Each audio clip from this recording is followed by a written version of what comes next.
Good evening and welcome to this Conscious Together stream. Thank you for joining me. It's a slightly different show than what we build, I'm afraid.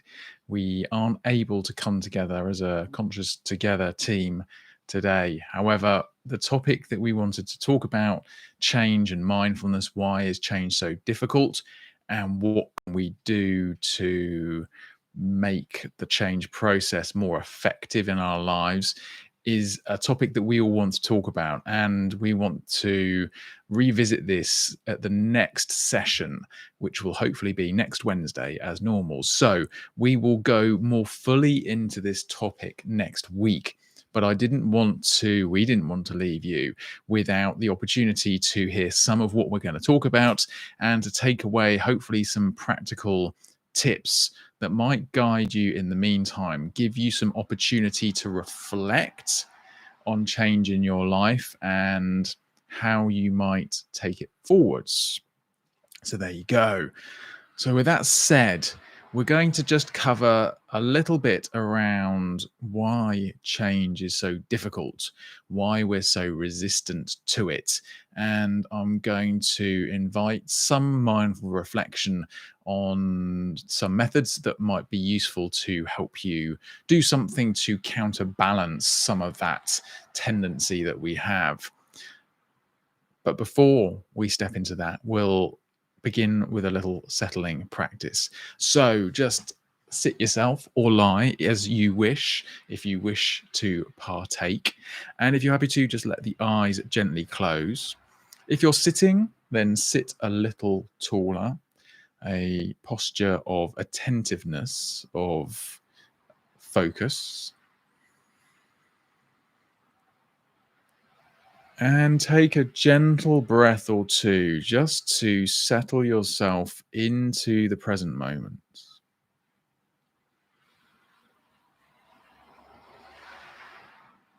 And perhaps focus on the experience of the breath at the tip of the nose itself.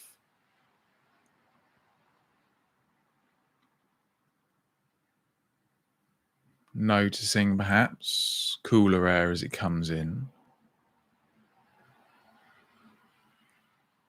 warmer air as it leaves again.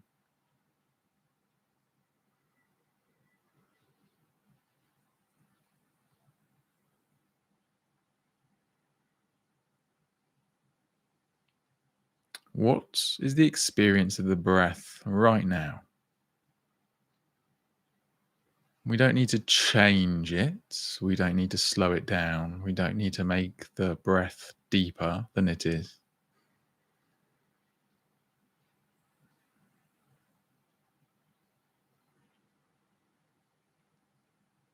See if you notice any tendency or temptation to change the breath itself, to make it behave other than it is naturally in this moment.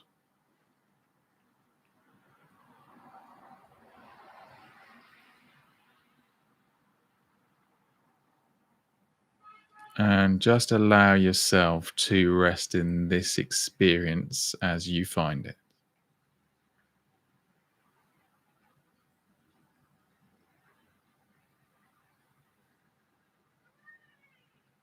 What's the rhythm of the breath?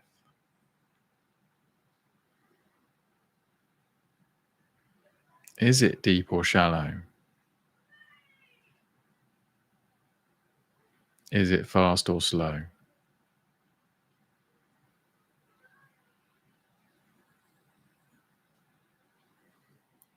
And does it feel pleasant to pay attention to this quality?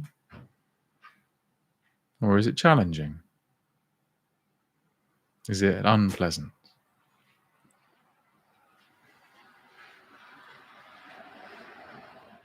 Or perhaps there isn't much distinction at all.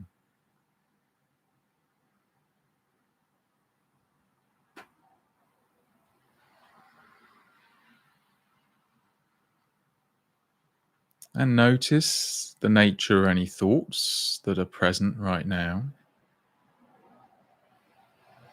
Whether the mind is trying to take over, to distract, to lead somewhere else.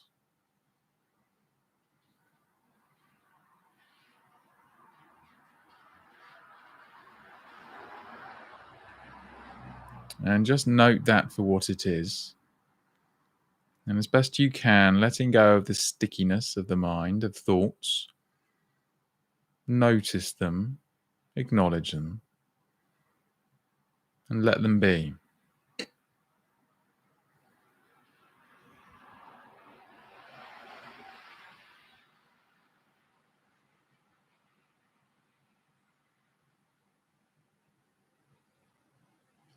Check in with any emotional quality that might be present.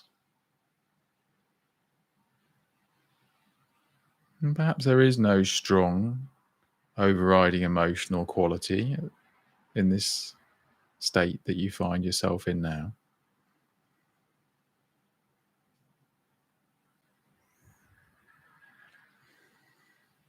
And see if there's any inclination of the mind to want to feel a certain way, to want to be experiencing a specific emotion, one fit for meditation and mindfulness.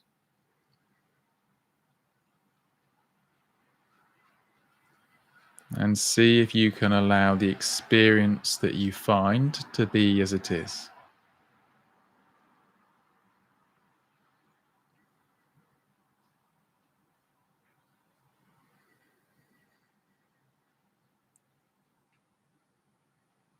And finally, taking some time to check the physical experience of the body itself. Gentle scan from the toes to the head, the front and the back, within and without.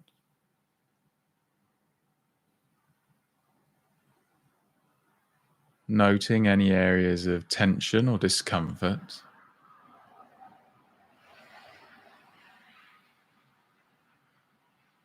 And equally paying attention to any areas that are comfortable and easeful.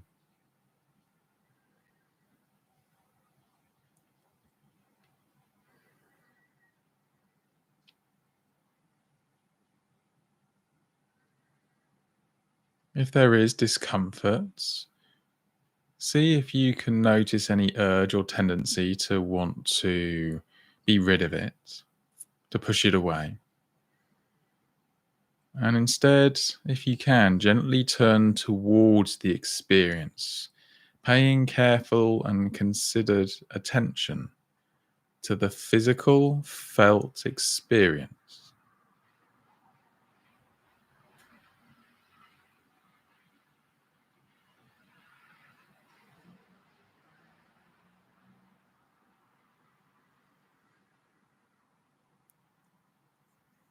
And as we come to the end of this short introductory practice, just come back to the breath itself,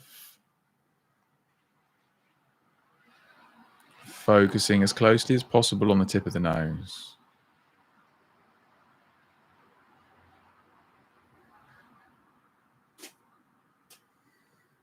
And when you're ready, gently opening the eyes, taking some time to look around, reorientate yourself in the space that you're in. Have a stretch if you wish to. Have a drink of water. Thank you. So just take a moment at the end of that practice to reflect, if you wish to, on how that felt for you, whether it felt pleasant or unpleasant, whether it was a natural feeling practice, whether there was a sense of connection with it and intuitiveness, or was it frustrating, challenging? And there's no right answer. And again, there's no answer that you need to find. There's no way that the meditation practice, the mindful practice needed to be successful. Mindfulness is developing the skill of noticing what is and accepting it, through which something interesting might arise. But the something interesting should never be the intention of the exercise. So, thank you. So change. So change is something that we invariably want to do in our lives, but equally there's a lot of pressure on us to change. Pressure from our friends, from our family, from society around us. There's a lot of pressure that can come to us through the media, through social media. People everywhere are looking to share ideas on how they feel we should best live our lives, ways that might benefit each other, ways that might benefit the planet, ways that might benefit the individual. And it's important to notice those pressures, those conflicting pressures.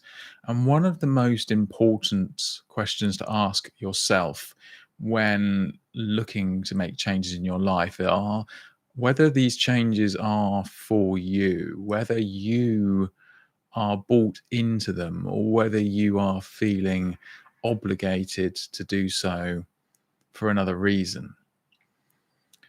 And it doesn't mean that external pressures shouldn't influence us to change. But if we're doing something motivated externally, it's often a lot harder because we don't have the same level of buy-in. Now, that may be different if we have a close personal relationship or connection with the person influencing us. If a member of our family, for example, wanted us to take better care of our health because they loved us and wanted us to be around, that might be sufficient motivation for us to make the necessary steps to change. But oftentimes, if we aren't truly bought into it, if we don't feel the personal value of something, if we don't believe that we want to make the change, that we don't believe it's right for us, then right off the bat, that's going to be very difficult for us to stick to the change process when the going gets tough. And invariably it will. Because technically speaking, change is easy, right? You can choose to eat a cake or not in any given moment. Cake is an example. It's something I have a weakness for. It's consistency of the change that we struggle with. We are creatures of habit, first and foremost. We execute the same routines almost perfectly, day in, day out. If you consider what happens in the first 20, 30 minutes, 60 minutes of your everyday, it is invariably almost very similar. And the same with other chapters in your day. If you're going to work, the travel to work, the route is always the same. You're probably listening to the same radio station. You might hear a different song, perhaps, depending on the radio station, perhaps not. You will be sat in the same traffic. You will probably find yourself thinking similar patterns of thoughts. We often eat very similar foods on a given week by week basis. We go to the same places. Very little of our lives is truly spontaneous. Very little in our lives is typically different. We are creatures of habits, and we feel a degree of security in that, right? We know that those patterns of behavior have kept us alive to all intents and purposes to this point in time. So there is a natural tendency to not try and change that. Don't rock the boat, right? If it ain't broke, don't fix it. And all those little analogies. Our physiology is incredibly conservative in that sense, right? We have built behaviors and survival patterns and neural pathways in our mind, and it is costly to make changes to those. It takes resources, physical, biological resources to make changes, and it takes consistent application over time. If you want to learn any new skill, practicing it once isn't enough. We need to do something over and over again to cement it in our unconscious mind. So, reflecting on that process, consider why you want to make a change. Is the change coming from within you, or is there pressure from an external party? And as I say, external pressure is not necessarily inherently wrong. It might be perfectly valid, it might be very sensible. But if you don't feel personally invested in it, it'll be very difficult for you to make the change. The other thing to consider is that we are creatures of habit and we do the same things day in, day out. And if we do the same things day in, day out, we invariably won't change. Making changes to our routine, changes to the skills we want to learn is biologically costly. It takes resources for us to rebuild neural pathways, to practice new physical skills, and it takes consistency and effort to maintain, especially a new skill. And this is where I think, particularly in the mental health game, people tend to fall down. We are very tempted to read self-help books. There are literally hundreds of thousands of them. People have published lots of writings, some of which are incredibly good. However, we read them and we think we can understand them intellectually, and that is enough. But if we don't apply the practices and we don't apply them regularly, we fall back into our old routines.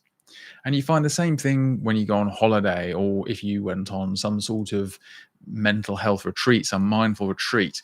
You can change your environment, you can be in a different place, you can be focused and dedicated to something for up to 12 or 16 hours a day, and you'll feel hopefully wonderful. You will affect all these changes in this environment. But when you leave that environment and go back to your normal environment, your normal routine, invariably those patterns of behavior, those skills, those disciplines fall by the wayside, and the original habits take over and dominate our life once more.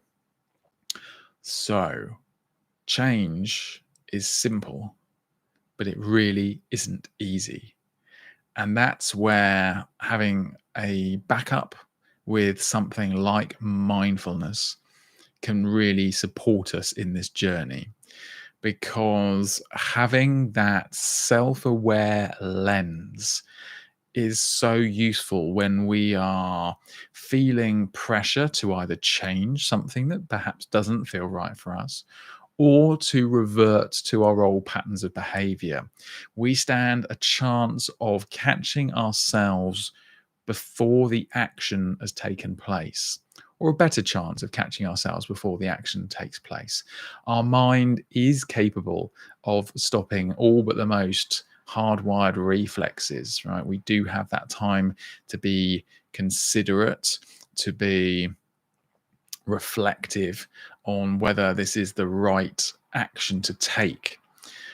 Mindfulness helps us create more depth to that buffer, more capacity in it.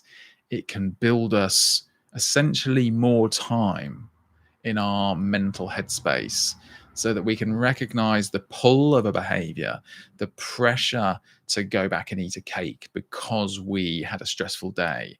And cake is a solution that we have relied on for many years to make us feel a different way about ourselves. And so we know cake works, right? It's worked time and time again for a long time. So subconsciously, we're going to use our cake, the metaphorical cake, insert any other item of security that you might wish to insert at that point, right?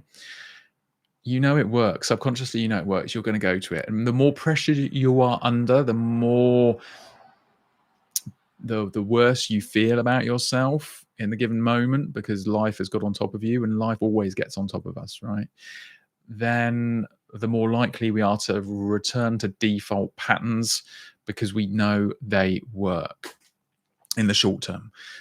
We appreciate that they don't work in the long term, because otherwise we wouldn't look to change those practices, right? If cake made you feel better in the moment and was good for your waistline and improved your cardiovascular fitness and made you stronger, we'd all be eating cake all the time. There'd be no need to change it. But invariably, these behaviors that we want to change, these habits we want to change, they work in the short term, but they are not optimal for us in the long term. And it's that conflict that mindfulness can help us be more aware of, be more present with, so that we stand a better chance of making a discerning judgment and affording us the opportunity to take a different path, thus reinforcing our positive behavior rather than falling off the wagon. So, there you have it. So, this is really just a toe in the ocean of the topic that we will be covering more next time as a group together. All right. So that you'll hear from Oliver and you'll hear from Avanti and you'll hear from me and all our perspectives on change, mindfulness for change, and how we can be more effective in making changes that we want to make in our life. But hopefully, this brief session has given you something to reflect on, something for you to work with. And I hope that you will join us next time. So, questions, comments, as always, down below. Please like, subscribe, share, click the notification bell, all that good stuff. Help us build this community, be part of this community. Let us know what you would like us to cover and what aspects of your life you would like us to consider through a mindful lens. So there you have it. Thank you so much, and I'll see you next time.